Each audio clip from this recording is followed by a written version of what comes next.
আল্লাহর গজব, ওয়াল্লাহি আল্লাহর কসম করে বলতেছে, আল্লাহ পাকের গজব আপনারা জোর করে ডেকে নিয়ে আসতেছেন। এই সমিতিকে প্রমোট করে, ট্রান্সফারকে প্রমোট করে, শিক্ষা থেকে ইসলামকে বাদ দিতে দিতে, সুদভিত্তিক অর্থনৈতিক ব্যবস্থার মধ্য দিয়ে, পশ্চিমাদের আনুগত্যের মধ্য দিয়ে আল্লাহ পাকের গজব জোর করে টেনে আনতেছেন আপনারা। আমরা সতর্ক করতেছি আপনাদেরকে, আল্লাহর গজব চলে আসলে কেউ রেহাই পাবে না, না ভালো আর না মন্দ, কেউই না, কেউ না। আর আমরা যারা ভালো সাজার চেষ্টা করতেছি, ভাই আমি নিজে বাঁচলে বাপের নাম, ওর উপরে আগে সবার আগে আযাব আসবে, ওর উপরে আগে আযাব আসবে। কারণ সে জানতো, জেনেও কথা বলে নাই কেন, জেনেও মানুষকে সতর্ক করে নাই কেন। আমি কথাগুলো খুব খুব থেকে বলতেছি, কারণ এগুলো দেখতে দেখতে দেখতে দেখতে আর সহ্য করতে পারতেছি না। কুলু কাওলান সাদীদা, একদম স্বচ্ছ সোজা কথা বলো, যাতে মানুষ, আমার ভাই আপনারা সত্য মিথ্যা চিনে নিতে পারেন। যখন উম্মতের উপর যখন কোনো পরীক্ষা আসে, ভালো করে বোঝেন, উম্মার উপর যখন কোনো পরীক্ষা আসে, যখন আপদ বিপদ বিপর্যয় আসে, ওই সময় আপনি চিনতে পারবেন কে প্রকৃত কাফের, কে জালেম, কে মুনাফিক, আর কে প্রকৃত মুমিন। আপনি পৃথিবী থেকে চলে গেলে রব্বির হামহুমা কামা রব্বায়ানি সগীরাও বিশুদ্ধ করে পড়তে পারবে কিনা সন্দেহ আছে। দোয়া করে রব্বির হামহুমা কামা রাব্বায়ানি সাগীরা, এই একটা বাক্যের মধ্যেই 5টা-6টা ভুল হলো। বলে রাব্বির হামহুমা কামা রাব্বায়ানি সাগীরা, এভাবে বলে আপনার ছেলে। ব্যর্থ পিতা আপনি, একজন ব্যর্থ পিতা, একজন ব্যর্থ মা। যে মা, যে পিতা সন্তানকে কোরআন শেখাতে পারলো না, এর চেয়ে হতভাগায় পৃথিবীতে কেউ নাই। কোরআন আল্লাহ পাক আপনাকে দিয়েছেন শোকেজের মধ্যে তুলে রাখতে। বাবা মারা গেলে 3 দিনের দিন বের করবেন, 40 দিনের দিন বের করবেন, আর বছরকির দিন বের করবেন। ওই দিন হুজুরকে খুঁজবেন, হুজুর আসেন জানাজা পড়াই দিয়ে যান। আর অন্য সময় দাড়ি টুপি পাগড়ি জুব্বা দেখলে ভয় আতঙ্কে বাড়ি ভাড়া পর্যন্ত দেন না। হুজুরকে দরকার হয় কখন? নিজের জানাজার সময়, বাড়ির কেউ মরলে, দোকান উদ্বোধন করবে, তখন জিলাপি আর খোরমার দরকার হয়। আর আমরাও এমন গায়রতহীন হয়ে গেছি, 500-1000 টাকার জন্য আবার জানাজা পড়াতেও যাই। একটা প্যারালাইজড নোংরা প্রজন্ম গড়ে তুলছি আমরা। শিক্ষার কিছুই নাই, এখন কিচ্ছু নাই। আপনি কি মনে করছেন আমি আমার আবেগ থেকে কথা বলছি না? প্রত্যেকটা কথার রেফারেন্স এবং দলিল আমি আপনাকে ডিবেট করে প্রমাণ করতে পারবো। ইসলাম তো আস্তে আস্তে মিটিয়ে দিয়েছেনই, এখন যে নৈতিক শিক্ষাটুকু ছিল সেটাও নাই। এরা সার্টিফিকেটের জন্য পড়াশোনা করে, অনলি ফর চাকরি, অনলি ফর একটা ইন্টারভিউ। এই শিক্ষায় শিক্ষিত হয়ে এই জাতি কোনোদিনও সফল হতে পারবে না ইনশাআল্লাহ তাআলা, কোনোদিনও না। ইসলাম বিবর্জিত কোনো শিক্ষা ব্যবস্থা দিয়ে আল্লাহর জমিনে মুসলমানরা অধঃপতন ছাড়া আর কিচ্ছু পাবে না। ইসলাম বিবর্জিত কোনো শিক্ষা ব্যবস্থা দিয়ে আল্লাহ পাকের জমিনে মুসলমানরা মার খাওয়া ছাড়া কোনো পথ নাই। মূল কথায় আসেন, মূল কথা হচ্ছে আমরা ইসলামিক ফ্যামিলিতে জন্ম নিয়েছি, কালিমা লা ইলাহা ইল্লাল্লাহ এর অর্থই বুঝি না। আমরা ঈমান ভঙ্গের কারণ জানি না। ঈমান ভঙ্গের 10টা কারণ আছে, এটা আমরা জানি না। আমরা হয়তো অনেকে জানি ওযু ভঙ্গের কারণ কয়টা, কোন কোন কাজ করলে, কোন কোন কথা বললে ঈমান ভঙ্গ হয়ে যায়, এটা আমরা জানি না। মুসলিম পরিবারে জন্ম নিয়েছি, আমরা ইসলামের এই নেয়ামত মোটেই স্বীকার করতে পারি নাই, বুঝতে পারি নাই। যারা সংগ্রাম করে, সবর করে, রক্ত দিয়ে, জীবন দিয়ে ইসলাম প্রতিষ্ঠা করেছিলেন নবীর যুগে, তারা বুঝতেন ইসলামের স্বাদ কি, তৃপ্তি কি, ইসলামের নূর কি জিনিস। রেডিমেড পেয়েছি ইসলাম, ইসলামের আলিফ পর্যন্ত আমাদের ভিতরে ঢোকে নাই এখনো। শিরক কত প্রকার, কি কি, ম্যাক্সিমাম জানে না, ম্যাক্সিমামই না। মুসলিম পরিবারে জন্ম নিয়েও ওই যে মাজার পূজা করছে, কবর পূজা করছে, তার ধারণা যে ওইখানে গেলে আল্লাহকে পাওয়া যাবে। শিরক কি কেন জানে না। মুসলিম পরিবারে জন্ম নিয়ে বলছে যে এই বিশ্বটা আল্লাহ পাক সৃষ্টি করেন নাই, নাউজুবিল্লাহ, বিগ ব্যাং থেকে সৃষ্টি হয়েছে। কথা কি বুঝতে পারেন? বুঝেন নাই মনে হয়, নাকি আমি ভুল জায়গায় ভুল ওয়াজ করতেছি? মুসলিম পরিবারে জন্ম নিয়ে বলছে মহাবিশ্ব বিগ ব্যাং থেকে সৃষ্টি হয়েছে, মানে আল্লাহ সৃষ্টি করেন নাই। বুঝেন বিগ ব্যাং কি জিনিস? আল্লাহ পাক সূরা আম্বিয়াতে বলেছেন, আওয়ালাম ইয়ারাল্লাযীনা কাফারু, কাফেররা কি দেখে না? আন্না সামাওয়াতি ওয়াল আরদা, এই পুরো সাত আকাশ এবং এই জমিন পৃথিবী, কানাতা রাতকান ফাফাতাকনাহুমা, এটা একটা বিন্দুর মধ্যে ছিল। সাত আকাশ এবং জমিন এক বিন্দুর মধ্যে ছিল। ফাফাতাকনাহুমা, আমি আল্লাহ এটাকে বিস্ফোরিত করে আলাদা করে দিলাম। সুবহানাল্লাহ। তাহলে কে আলাদা করলো?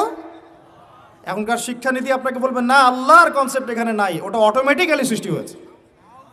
এবং আপনি পরীক্ষায় পাশের জন্য সেটা লিখবেনও, আপনি নিজেও মুশরিক হয়ে গেলেন। লা ইলাহা কালিমা পড়ার পরেও, লা ইলাহা ইল্লাল্লাহ কালিমা পড়ার পরেও মুশরিক হয়ে গেলেন। আল্লাহ পাকের হালাল অর্থনীতি আমরা হারাম করে দিলাম, আল্লাহ পাকের হারাম অর্থনীতি ফরজ করে নিলাম। সুদ এখন ফরজ পুরো বিশ্বে, কেউ সুদের বাইরে নাই। আমি আপনি কেউ না, কেউ না। এবং যে কাগজের টাকা ইউজ করছি এর মধ্যেও সুদ আছে, ইলেকট্রনিক মানি ইউজ করছি এর মধ্যেও সুদ আছে। এ কে বুঝাবে এগুলো মানুষকে? আমরা তো পড়ে আসি হাত বাঁধা নিয়ে, কে কোথায় হাত বাঁধি, আমিন জোরে না আসতে, এইগুলোই আমাদের আলোচনার ইস্যু। ওদিকে যে গোড়াতেই আমার একদম আগুন লেগে গেছে, ওর কোনো খবরই নাই। আমরা সিলি বিষয়গুলো নিয়ে, সিলি বলছি এই তুলনায় যেগুলো মুস্তাহাব পর্যায়ের আমল, এগুলো মুস্তাহাব পর্যায়ের আমল, সুন্নাত সর্বোচ্চ। আমরা ফুকাহায়ে কেরামের পরিভাষায়, উসুলের পরিভাষায় এটাকে বলি মুস্তাহাব পর্যায়ের আমল। আমরা এইগুলো নিয়ে ঝগড়া করে মসজিদ ভাগ করতেছি। অর্থনীতির মধ্যে সুদ, পুরো বিশ্ব ব্যবস্থার মধ্যে হারাম, তাগুতি শক্তি, পুরো ওয়ার্ল্ডের যে রাজনীতি এর মধ্যে কুফর, ইহুদি, খ্রিস্টান, জাইনিসদের আগ্রাসন, প্রত্যেক দেশে দেশে মুসলিমদের উপরে নির্যাতন, শিক্ষানীতির মধ্যে ইসলাম বিবর্জন, সব চলতেছে। আর আমরা ছোট ছোট বিষয়গুলো নিয়ে তর্ক করতেছি। তো বিশ্ব সম্পর্কে তো চোখ কান খোলা রাখতে হবে আপনাকে আমাকে। মূল সমস্যাটা হচ্ছে এইগুলাই, আমরা মুসলিম পরিবারে জন্ম নিয়েছি ঠিকই, ইসলাম কি ভাই বুঝি না, শিরক কি ও কেন, কত প্রকার কি কি জানি না, তাওহীদ কত প্রকার কি কি বুঝি না, তাওহীদ রুবুবিয়্যাহ এই শব্দটা আপনার সিলেবাসেই নাই। 25 বছর পড়াশোনা করছেন, তাওহীদ রুবুবিয়্যাহ শিখেছেন? তাওহীদ উলুহিয়্যাহ এই শব্দই নেই আপনার বইয়ের মধ্যে। তাওহীদ আসমা ও সিফাত এই শব্দটাই নাই। এখন তো এই বইটাই নাই, বাতিল, অপশনাল সাবজেক্ট। সায়েন্সের মধ্যে নাই, কমার্সের মধ্যে নাই, আর্টসের মধ্যে অপশনাল সাবজেক্ট। আল্লাহর গজব ডেকে নিয়ে আসতেছেন আপনারা, কথা বোঝা যাচ্ছে? এখন সেই অবস্থা চলতেছে। মুসলিম পরিবারে জন্ম নিয়েছেন ভাই, তাওহীদ শিখতে হবে কি না? তাওহীদ 3 প্রকার, রুবুবিয়্যাত, উলুহিয়্যাত, আসমা ও সিফাত। আরেকদিন আপনাকে বোঝাবো ইনশাআল্লাহ। শিরক 3 ভাবে হয়, একইভাবে। শিরক আকীদায় হয়, শিরক আমলে হয়, শিরক কথা কাজে হয়, শিরক চিন্তায় হয়, শিরক আপনার আসমা সিফাতেও হয়, অনেকভাবে হয়। কথায় হয়, কাজে হয়, চিন্তায় হয়, ইত্যাদি। মুসলিম পরিবারে জন্ম নিয়ে তাকে সুন্নত শেখাতে হয়, যে এই কাজগুলো সুন্নত, এগুলো আপনাকে শেখাতে হবে। কেন কেন শেখাতে হবে? কেন আপনি নিজের তাগাদা থেকে সুন্নত শিখবেন না? নবী সাল্লাল্লাহু আলাইহি ওয়াসাল্লাম কি হুজুরদের নবী না আপনারও নবী? কথা বলেন, উত্তর দেন। নবী সাল্লাল্লাহু আলাইহি ওয়াসাল্লাম কি হুজুরদের নবী না আপনারও নবী? তাহলে আপনার মধ্যে তার সুন্নত থাকবে না কেন? আপনার চেহারায় দাড়ি নাই কেন? আপনার প্যান্টটা টাকনুর নিচে কেন? কেন আপনি নবী সাল্লাল্লাহু আলাইহি ওয়াসাল্লামের জীবনী সারা জীবনও একবার পড়ে দেখতে পারলেন না? নবী সাল্লাল্লাহু আলাইহি ওয়াসাল্লাম 23 বছর আপনার আমার জন্য কষ্ট করেছেন, মানুষের মার খেয়েছেন, গাল খেয়েছেন, তাকে 15 বার হত্যা করার চেষ্টা করা হয়েছে, তাকে দেশ থেকে বের করে দেওয়া হয়েছে, গলায় দড়ি পেঁচিয়ে টান দেওয়া হয়েছে, পিঠের মধ্যে উঠে নাড়ি ভুড়ি চাপানো হয়েছে, দাঁত ঘুষি মেরে দাঁত ফেলে দেওয়া হয়েছে, মাথা ফাটিয়ে দেওয়া হয়েছে, পা ভেঙে দেওয়া হয়েছে। কাদের জন্য? তার জন্যে। তা আপনি আমি কেন তার জীবনী পড়ে দেখলাম না কখনো? কেন আপনার চেহারায় দাড়ি থাকবে না, আমার চেহারা দাড়ি থাকবে না? কেন আমাদের প্যান্ট টাকনুর নিচে উপরে থাকবে না? কেন আমাদের কথাবার্তা, চালচলন, খাওয়া দাওয়া, ইস্তেঞ্জা করা, নামাজ পড়া, প্রতিটা অ্যাক্টিভিটি সুন্নাহ মাফিক কেন হবে না? এটা আপনাকে হুজুরকে শেখাতে হবে কেন? এটা তো আপনার দায়িত্ব শেখা, নিজের দায়িত্ব। আল্লাহ রাস্তায় বের হতে আপনাকে বলতে হবে কেন? নিজের তাগাদা থেকে আপনি বের হবেন। হুজুররা কবরে যাবে, আপনি যাবেন না? উত্তর দেন। হুজুররা, তোমরা উত্তর দাও, ছেলেরা, ইয়াং জেনারেশন, তোমরা যারা আছো, হুজুররা কবরে যাবে, আমরা যাব না? হুজুরদের নবী মুহাম্মদ সাল্লাল্লাহু আলাইহি ওয়াসাল্লাম আমাদের নবী নন? নবী সাল্লাল্লাহু আলাইহি ওয়াসাল্লাম শুধু সাহাবীদের জন্য আসছিলেন না আমাদের সবার জন্য আসছিলেন? নবী সাল্লাল্লাহু আলাইহি ওয়াসাল্লাম সারা জীবনে যে কষ্টগুলো স্বীকার করেছেন তা নিজের জন্যে না আমাদের জন্যে? কিয়ামতের মাঠে তার সুপারিশ ছাড়া আপনি পার পাবেন? তাহলে আপনাকে সুন্নত কেন শেখাতে হবে? কেন আপনাকে মেসি নেইমারের হিস্ট্রি পড়াতে হয় না? আপনি তো নিজেই জানেন। কেন আপনাকে এই নায়ক নায়িকাদের হিস্ট্রি পড়াতে হয় না? আপনি নিজেই জানেন, খোঁজ খবর নেন। কিন্তু মুহাম্মদ সাল্লাল্লাহু আলাইহি ওয়াসাল্লাম সম্পর্কে এত গাফেল কেন? সুন্নত না জানলে বেদাত চিনবেন কিভাবে? সুন্নত চিনলে পরে তো বেদাত চেনা যাবে যে এগুলো সুন্নত, এগুলোর বাইরেরগুলো বেদাত। তখন তো বেদাতের আলাদা করে সংজ্ঞা আপনাকে শেখাতেই হয় না। মুসলিম পরিবারে জন্ম নিয়েও তাওহীদ চিনতে পারছি না, শিরকের মধ্যে লিপ্ত আছে। সুন্নত চিনতে পারছি না, বেদাতে লিপ্ত আছে। নামাজ, সুবহানাল্লাহ, মুসলিম পরিবারে জন্মগ্রহণ করে নামাজ পড়েন না কেন? নামাজ কি হুজুরদের উপর ফরজ? বলেন। আপনার বয়স কি 10 বছরের নিচে? তাহলে আপনি নামাজ পড়েন না কেন? ফরজ মানে কি? আপনি ইচ্ছা হইলে করলেন, ইচ্ছা হইলে করবেন না, নাকি এটা ফরজ? ফরজ হয়তো বোঝেন। ফরজ কি? ওই যে প্রত্যেক রাতে যে মেয়ের সাথে খষ্টি নষ্টি না করলে আপনার ঘুম হয় না, ওইটা হচ্ছে ফরজ। স্কুলে কলেজে গিয়ে মেয়েদের সাথে অ্যাফেয়ার্স করা, ডেটিং করা, এই পাবজি খেলা, আমাদের সবার উপর এখন ইউটিউবিং, ফেসবুকিং ফরজ। ফরজ বোঝেন, এইভাবে বোঝেন, এগুলো হচ্ছে ফরজ আপনার উপরে। তো সলাত, হাইয়া আলা সলাহ প্রত্যেক দিন আপনার কানে যায়, কেন সলাতে আসেন না? হাইয়া আলাল ফালাহ আপনার আমার কানে যায়, কেন সলাতে আসেন না? কখন সলাতে আসবেন? ছোট ভাইরা কখন সলাতে আসবেন? যখন আপনার বয়স হবে 50, ওই সময় এসে প্রথম কাতারে চেয়ার নিয়ে দৌড়াদৌড়ি করবেন। আমরা যখন মসজিদে যাই, প্রথম কাতারগুলোতে প্রথম 2টা কাতার থাকে বয়স্করা, বৃদ্ধরা, যুবকরা নাই। আর ওই সময় চেয়ার নিয়ে মারামারি, কারণ এখন তো সেজদা দেওয়ার মতো শরীরে ক্ষমতা নাই। আর কে আগে চেয়ার দখল করতে পারে, ওই হচ্ছে প্রতিযোগিতা। তখন আমরা কি ওই সময়ের জন্য অপেক্ষা করছি? সুবহানাল্লাহ। নামাজ পড়লে কি আপনি জঙ্গি হয়ে যাবেন? নামাজ পড়লে আপনি কি মানবতা বিরোধী অপরাধী হয়ে যাবেন? এই ফাইজলামি মার্কে কথাবার্তা যারা বলবে, সমাজ থেকে বয়কট করে দিবেন, আর সামাজিক প্রতিবাদ গড়ে তুলবেন। এই শব্দগুলো সস্তা করতে করতে যাকে তাকে যা ইচ্ছা তাই বলে বেড়াচ্ছে। ধর্মের কথা, ইসলামের কথা বললেই মানুষ সন্ত্রাসী হয়ে যায়। আমরা কি শান্তিপূর্ণ পরিবেশের মধ্যে অশান্তি সৃষ্টি করতে চাই? কোশ্চিনকালেও নয়। কিন্তু আপনার ছেলে, আমার ছেলে, আমার ভাই, আপনার বোন নামাজ পড়বে না কেন? নামাজ পড়লে কি মানুষ খারাপ হয়ে যাবে? বাংলাদেশে যে শিক্ষা প্রতিষ্ঠানগুলো সবচেয়ে ভালো করে, এই তো আপনাদের এখানে ক্যাডেট কলেজ আছে না, রেজাল্ট ওদের চেয়ে ভালো কেউ করে? দেখেন প্রত্যেকটা স্টুডেন্ট যাদের নামাজ ফরজ, নামাজ পড়ে ঠিকঠাক মতো, 5 ওয়াক্ত নামাজ টাইম টু টাইম পড়ে। 5 ওয়াক্ত নামাজ তারা টাইম টু টাইম পড়তে পারে, ফিজিক্যাল এক্সারসাইজ করে, খাওয়ার সময় খায়, খেলার সময় খেলে, ঘুমের সময় ঘুমায়, পড়ার সময় পড়ে। তারা ভালো করে না? ভাই, মুসলিম পরিবারে জন্ম নিয়েও নামাজ পড়ি না। আরো বড় কথা তো বলতে বাকি আছে এখনো।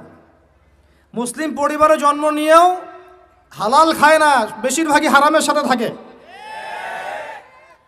আমাদের সমাজের ম্যাক্সিমাম সুদখোর এখন, ম্যাক্সিমাম। সুদ কি?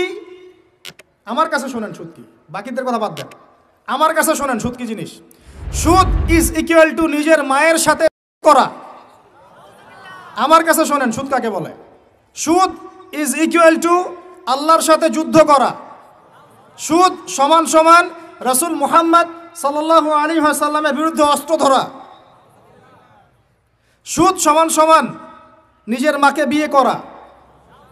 সুদ সমান সমান 36 বার জেনা করা, তাও 1 দিরহাম সুদ। 1 দিরহাম সুদ। কোথায় আছে এগুলা?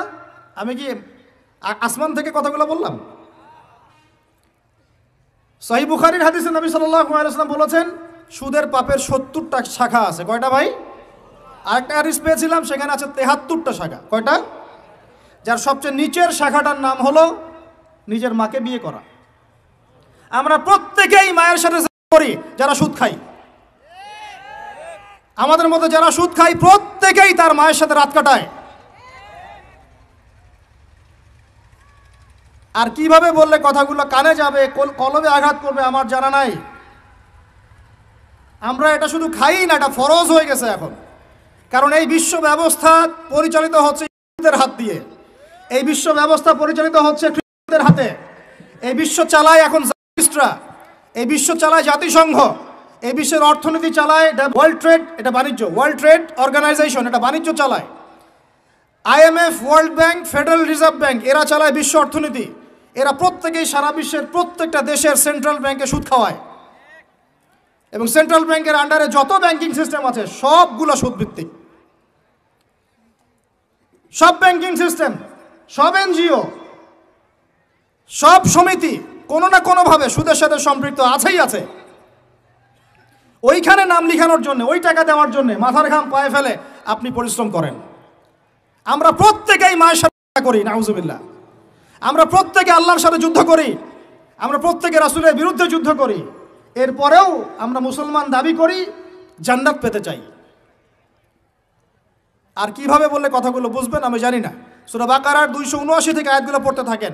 ইয়া আইয়ুহাল্লাযীনা আমানু, হে মুমিনগণ, ইত্তাকুল্লাহ, আল্লাহকে ভয় করো, ওয়া যারু মা বাকিয়া মিনার রিবা, সুদ ছেড়ে দাও, ইন কুনতুম মুমিনিন, যদি মুমিন হয়ে থাকো সুদ ছেড়ে দাও, ফা ইল্লাম তাফআলু, যদি সুদ না ছাড়োস, কথাটা এরকম ঢাকাইয়া ভাষা, যদি সুদ না ছাড়োস, ফাযানু বিহারবিন মিনাল্লাহি ওয়া রাসূলিহি, তাহলে আল্লাহ এবং তার রাসূলের সাথে যুদ্ধের ঘোষণা শুনে রাখো।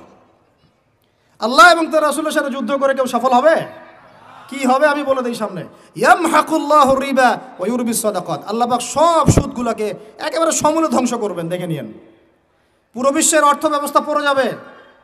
এই ওয়ার্ল্ড ব্যাংক যা দেখছেন, world bank, federal reserve, dollar, এগুলো সব পড়ে যাবে, একেবারে ধসে যাবে দেখবেন। আর অর্থ ব্যবস্থার উপর একচ্ছত্র অধিকার নিয়ে নেবে ওই যে প্যালেস্টাইন যারা দখল করতেছে, ওরা আস্তে আস্তে সোনা রিজার্ভ করতেছে, সোনা। আমরা তো, আমাদেরকে তো বুঝাইতে হয় যে গোল্ড কয়েন, দিনার, দিরহাম ইসলামিক কারেন্সি, আর কিছু মাথা মোটার মাথায় ওগুলো ঢোকে না। ওরা বলে নতুন কি এগুলো নিয়ে আসলো, এগুলো ইসলামিক কারেন্সির কথা কোরআনেই আছে। ওরা এগুলো করতেছে আর আমরা বসে বসে সুদ খাই। একটা কাগজের টাকা যার মান তার ভিতরে থাকে না, অন্য কোথাও থেকে নিয়ন্ত্রিত হয়, এগুলো বুঝাতে হয়। সুবহানাল্লাহ, মানুষ নামাজের পরে মোনাজাত করতে হবে না হবে না এই বেদাত খুব ভালো বুঝে, মিলাদের বেদাত খুব ভালো বুঝে, মানে এগুলো নিয়ে তুল কালাম করে রেখে দেয় একদম সমাজ। মসজিদ ভাগ হয়ে যায়, মারামারি, কাটাকাটি, কেউ কেউ আবার শহীদও হয়, ঠিক আছে। কিন্তু অর্থনীতির বেদাত বোঝে না, রাজনীতির বেদাত বোঝে না, সংস্কৃতির বেদাত বোঝে না, শিক্ষার বেদাত বোঝে না। কত বড় মাথা মোটা মানুষ। আপনি 1 লক্ষ টাকা আর্ন করেছেন, রেখে দেন আপনার স্ত্রীর কাছে। 1 লক্ষ টাকা আর্ন করতে আপনার সময় লাগছে 12 মাস। প্রতিদিন শ্রম দিয়েছেন 10 ঘন্টা করে। ওয়াইফকে দিলেন, হে ফাতিমা, আয়েশা, মারিয়াম, হে খাদিজা, এই টাকাটা রেখে দাও, আমরা জমাই, সেভ করি। তো সে মাশাআল্লাহ রেখে দিল। 10 বছর পর সে 1 লাখ টাকা বের করে আপনি দেখতে পাচ্ছেন, আরে 1 লাখ টাকা তো 1 লাখ টাকার মানে নাই, এর মান তো কমে 80,000 টাকা হয়ে গেছে। কথা বোঝা যায় না? মাথার উপর দিয়ে যায়, বুঝেন কিছু? ওই যে 20,000 টাকা আপনি হারালেন, ওই 20,000 টাকা আর্ন করতে আপনার সময় দেওয়া লাগে নাই, শ্রম দেওয়া লাগে নাই, তারপরে শ্রম আর সময় গেল কোথায়? আমি যদি আপনাকে বলি, ভাই আপনাকে আমি 1 মাস চাকরি দিলাম, আমার ফার্মে কাজ করেন, 1 মাস কাজ করে আপনার স্যালারি হতো 20,000 টাকা, তা আমি সেটা যদি না দেই, আমি কি জালেম না? আমাকে কি আপনি শ্রদ্ধা করবেন না পিটাবেন বলেন? তো এখন যে আপনার এই যে 1 মাসের শ্রম যে চলে গেল, 20,000 টাকা নাই, কে নিল? এটা কি ভ্যানিশ হয়ে গেল আসমানে? ইনফ্লেশন যখন হয়, টাকার মান যখন কমে যায়, মনে রাখবেন কিছু কমলে কিছু বাড়ে। আপনার কমলে কারো বাড়ে, আপনার বাড়লে কারো কমে, এটাই নিয়ম। ব্যবসা করছেন আপনি, আপনি লাভ করলে কেউ লস করবে, কেউ লস করলে আপনি লাভ করবেন। টাকা ঘুরতে থাকবে মার্কেটের মধ্যে। এগুলো বোঝাবে কি? আসলে আমি তো এখানে এগুলা কথা ডিটেলস বলতে পারবো না, আমার আলোচনার টপিক একটা আছে, ওইদিকে যেতে হবে। অর্থনীতি নিয়ে আমাদের এত জ্ঞানের স্বল্পতা, এত জ্ঞানের স্বল্পতা, আর আমরা বিগত 20-30 বছর থেকে এমন এমন বিষয় নিয়ে একে অপরের সাথে লড়াই করতেছি, মূল বিষয় বাদ দিয়ে। আস্তে আস্তে আস্তে আস্তে সুদের জালে আমরা একদম সবাই অক্টোপাসের মতো পেঁচিয়ে গেলাম। আল্লাহর কসম করে বলতেছি, আমি আপনাদের কাছে বাহবা পাওয়ার আশা একটা কথা বলতেছি না।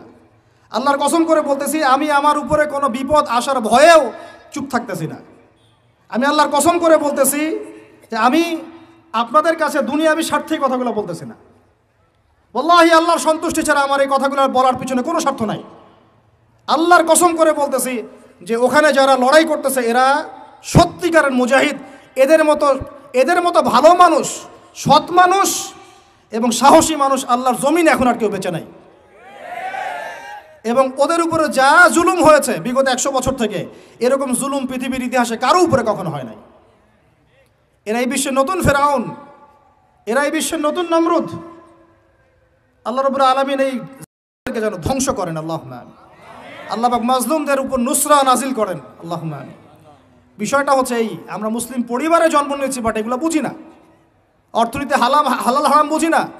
আল্লাহ বলছেন সুদ খায়ও না, এটা মায়ের সাথে জেনা করা, আল্লাহর সাথে যুদ্ধ করা, রাসূলের সাথে যুদ্ধ করা, তাও খাচ্ছি দিব্যি। আমাকে বলেন, মনে করেন এখানে একটা বিল্ডিং আছে, এটা একটা পতিতালয়, নাউজুবিল্লাহ। এটা বুঝি কি পতিতালয় কি জিনিস? বুঝেন তো? এখন তো সুবহানাল্লাহ এমন যুগ, এক সময় ছেলেরা মেয়েদেরকে হায়ার করে নিয়ে যাইতো রাত কাটানোর জন্য। এই 10-15 বছর আগের কথা বলছি। ছেলেরা মেয়েদেরকে এক রাতের জন্য হায়ার করত। এটা জানেন না আপনারা? এখন কোন যুগ জানেন? আমরা ঢাকা শহরেও থাকি। এখন এমন যুগ চলতেছে, একটা ছেলে রাত কাটার জন্য আরেকটা ছেলেকে হায়ার করে। আমি বলেছি না শুরুতে, আল্লাহর গজব জোর করে টেনে নিয়ে আসতেছে। মাঝে মাঝে একটু নড়তেছে না ভূমিকম্প, এগুলো কিচ্ছু না, একটা বড় কিছু হবে। আল্লাহ মাফ করুক আমাদেরকে, আমার মন বলে একটা বড় কিছু হবে। যা শুরু করছি আমরা আল্লাহর সাথে আমরা যা দ্রোহিতা শুরু করেছি, ব্যক্তি জীবন থেকে শুরু করে রাজনীতি পর্যন্ত, আল্লাহর গজব জোর করে টেনে নিয়ে আসতেছে। আমার এখানে শিক্ষা প্রতিষ্ঠান গড়ে তোলা কোনো উদ্দেশ্য না। আমার উদ্দেশ্য হচ্ছে আপনাদের মধ্যে আকীদা আমলের পরিবর্তন আসুক, বুঝ আসুক, ওয়ার্ল্ড অ্যাফেয়ার্স সম্পর্কে বুঝেন, ব্যক্তি জীবন বোঝেন, সুন্নত বোঝেন, তাওহীদ বোঝেন, শিরক বোঝেন, হালাল হারাম বোঝেন, ওয়ার্ল্ড অ্যাফেয়ার্স বোঝেন, অর্থনীতি বোঝেন, সামনে কি হতে পারে এই বিষয়ে সচেতন থাকেন, সেইভাবে জীবনটাকে ঢেলে সাজান। এটা উদ্দেশ্য। আলিফ বা তা পড়ানোর উদ্দেশ্য না আপনাদেরকে। এটা বাসায় পড়তে পারবেন যে কোনো হুজুরের কাছে। শিক্ষা নিয়ে আমি কিছু কথা বলে শেষ করে দেব, তার আগে আমি বোঝানোর চেষ্টা করতেছি। আল্লাহর কসম, আমরা লা ইলাহা ইল্লাল্লাহ কালিমার মর্মই বুঝি নাই। কোন কালিমা পড়ে মুসলিম হয়েছি আমরা? এখন এই যুগ চলছে। মনে করেন এরকম অনেকগুলো পতিতা মেয়ে একটা জায়গায় থাকে, মানুষ ওখানে গিয়ে রাত কাটায়, এটা বলে পতিতালয়। এখানে কেউ ম্যানেজার, এখানে কেউ আগিয়ে দেয় দালাল, এখানে কেউ দরজা দাঁড়িয়ে থাকে সিকিউরিটি গার্ড, এখানে কেউ মনে করেন রেজিস্টার নেয় লিখে। বুঝতে পারছেন? এরকম একটা সিস্টেম চলছে। মনে করেন এখানে, আল্লাহ না করুক, এখানে একটা কিছু আছে। তো এখন এই প্রতিষ্ঠানে যে ব্যক্তি লিখে, এই পতিতালয়ে যে ব্যক্তি পতিতাদের লিস্ট করে, কি করে? ওই ব্যক্তি দাওয়াত করলে আপনি দাওয়াত খাবেন কিনা বলেন, আমাকে বলেন। ওই ব্যক্তি আপনাকে খাওয়ার দাওয়াত করেছে, আপনি খাবেন কিনা? ওখানকার ম্যানেজার, যে ওটা ম্যানেজার, পতিতালয়ের ম্যানেজার, যে সে ম্যানেজ করে কার পরে কে যাবে, কাস্টমার আসলে ডিল করে, আপনি ওই ম্যানেজারের বাসায় খাবেন কিনা বলেন? আর কেউ আছে ওখানে পতিতা, সে আপনাকে ইনভাইট করেছে, খাবেন কিনা? আর একজন ব্যক্তিকে আপনি স্পষ্ট দেখলেন, সে সেখানে ঢুকলো, কাজ করলো, বের হইলো, ওর বাসায় খাবেন কিনা? এখন হাদিস শোনেন, এবার হাদিস শোনেন। নবী সাল্লাল্লাহু আলাইহি ওয়াসাল্লাম বলেছেন, বলেন সাল্লাল্লাহু আলাইহি ওয়াসাল্লাম, চার শ্রেণীর মানুষকে আমি সমানভাবে অভিশাপ করে গেলাম। আমার সাথে বলেন তো কি বললাম? আরো জোরে বলেন। 4 শ্রেণীর মানুষকে আমি সমানভাবে অভিশাপ করে গেলাম। 1, যে ব্যক্তি সুদ খায়, 2, যে ব্যক্তি সুদ দেয়, 3, যে ব্যক্তি সাক্ষী থাকে, 4, যে ব্যক্তি লিখে রাখে। আর নবীজি বলেছেন 1 দিরহাম সুদ যে খায় সে যেন 36 বার জেনা করলো। এখন বলেন, আপনি সারা জীবন পড়াশোনা করে যে জবটার পিছনে ছুটছেন, আপনার জবটা এর মধ্যে পড়ে কিনা? আমি কি বুঝাতে পারলাম? এরপরেও যদি না বুঝেন, আর কিচ্ছু বলার নাই। ছোট্ট একটা হালাল ব্যবসা করেন, ছোট্ট একটা হালাল কৃষিকাজ করেন, মাথার ঘাম পায়ে ফেলে খান, একটা বই লিখেন, বই লিখে হাদিয়া নেওয়া জায়েজ আছে, সমস্যা নাই। অথবা আপনি মাদ্রাসায় পড়ান, মাদ্রাসায় পড়িয়ে আপনি মাসিক অনারিয়াম নিতে পারবেন, সমস্যা নাই। বা সরকারি কোনো জব করেন, সৎ থাকেন, দুর্নীতি করেন না, ঘুষ খায়েন না, যতটুকু সরকার দিচ্ছেন নিয়ে নেন, ব্যাস ঠিক আছে, কোনো সমস্যা নাই। মালের যাকাত আদায় করেন, যার যার হক তাকে তাকে দেন, ইনশাল্লাহ কোনো প্রবলেম নাই। আল্লাহর দোহাই লাগে ভাই সুদের কাছে যায়েন না, আল্লাহর দোহাই লাগে ভাই কিসের কাছে যায়েন না? আমার সাথে বলেন, আমরা সুদ থেকে তওবা করতেছি। হে আল্লাহ, আমরা সুদ থেকে তওবা করছি। হে আল্লাহ, আমরা শিরক থেকে তওবা করছি। হে আল্লাহ, আমরা বেদাত থেকে তওবা করছি। আমরা হারাম খাওয়া থেকে তওবা করছি, জেনা থেকে তওবা করছি, আমরা ব্যভিচার থেকে তওবা করছি, বেনামাজি থেকে তওবা করছি, যাকাত না দেওয়া থেকে তওবা করছি, সমস্ত কবিরা গুনাহ থেকে তওবা করছি। অটল থাকতে পারবেন তো ইনশাল্লাহ? যদি ওয়াজ এক কান দিয়ে ঢুকে আর এক কানে বের করে দেন, আমার এখানে আসাও মূল্যহীন, আপনার এখানে আসাও মূল্যহীন, এই আয়োজনের কোনো মূল্য থাকবে না। বরং কালকে আমাদের মাঠে এই মাটিটা যেখানে বসে আছি আমরা এখন, এই আমার চেয়ারের নিচের মাটি, আপনার বসার স্থানের নিচের মাটি আল্লাহর কাছে অভিযোগ পেশ করবে। এইখানে এই আলোচনা হয়েছিল, তারপরেও তারা সংশোধিত হয় নাই। আর আমার জন্য আরও বড় বিপদ, দোয়া করবেন যেন আমি এই বিপদ থেকে নিজেকে রক্ষা করতে পারি। যা বলেছি তার উপরে নিজেকে আমল করতে হবে। আল্লাহ পাক আমাকে তৌফিক দান করুন, আপনাদের সবাইকে তৌফিক দান করুন।